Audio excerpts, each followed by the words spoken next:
All know, don't we, that Meghan Markle likes to be in control. It's clearly obvious when you think about it. And more importantly, also, she's felt that she's sort of the person that has led the charge, particularly with her husband, the former royal known as Prince Harry, the Duke of Sussex. She was there, of course, to guide his hand the moment they became wed. And as she pointed out as she walked halfway down the aisle, she wanted to be an independent woman, even though the then Prince of Wales, King Charles now, offered to take her literally to the altar. No, she had to be independent. But you see, she hadn't banked on a particular person that had seen it, done it, and been there for many years. Our brilliant monarch of 70 years, Queen Elizabeth II. And she didn't give in without a fight. Rather sweetly, deftly, and more importantly, without Meghan even knowing, she pulled the plug. Here is the story. Hi, good morning. Nice to see you. Thank you so much on a wet and windy day here in London town. I hope you're well, whatever you're doing. We'll have a lovely wave. I'm going to do this just because you've got to get between the showers. It's that bad, yeah. And it's not just showers, is it? It's, it's like a shower. You're literally standing under there thinking, right, this is quite bad. It's not like, I love it when they say light rain.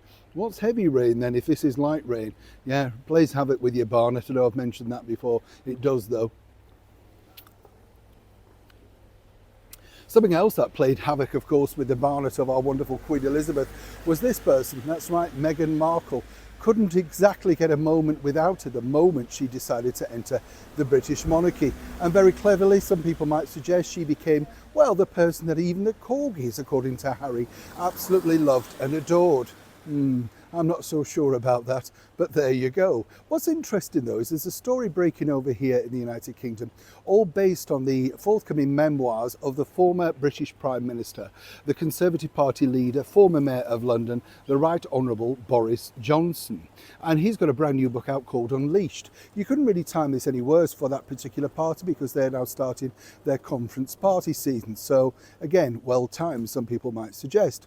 What's interesting here though is the sort of revelation that according to that source, well, he was asked by palace insiders to have a chat with none other than Prince Harry. This was just around the time of Megxit, right? Where they were breaking away and going to be doing something completely free and independent. I'm all right. I've got enough space. Yeah. I was wondering if I was going to get run over.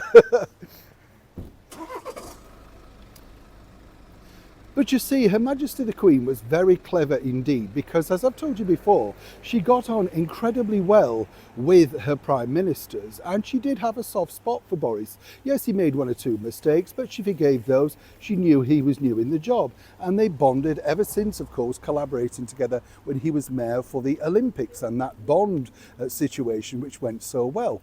Now, what's interesting also here is that she reached out, and as ever, we have to say, according to sources, because, well, I don't know why she did reach out, I can tell you that 100%, to Boris and said, if he might have a sort of chat with Prince Harry. But the proviso was that, of course, he had an opportunity to have a chat with Harry, something that Her Majesty couldn't do without Harry bringing Meghan. He was never alone. He always had to bring her with him to every single meeting. So the Queen, of course, very deftly thought, well, what about this? There was a planned meeting, a sort of summit thing. And that's exactly where Boris had that sort of manly chat, as he describes it. And he reported all that back to Her Majesty the Queen. Now, apparently, he couldn't shift him simply because they'd got a plan. It was going to work. It was a new life. It was a life of freedom, something that he wanted to do. He didn't necessarily want to leave the British monarchy, but according to this particular chat, he was assured that good things were around the corner.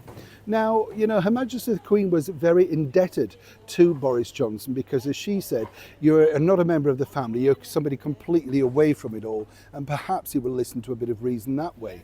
Sadly, although Boris managed to get Brexit done, he simply couldn't get Megxit done. And then he had to report back that no, Harry was going to be sticking to his guns and sadly shifting away. The Queen was very upset indeed because she felt, of course, that this was a huge mistake. And once again, as we learned from her very long reign of 70 years, how right was she? Neil Sean in the very heart of London.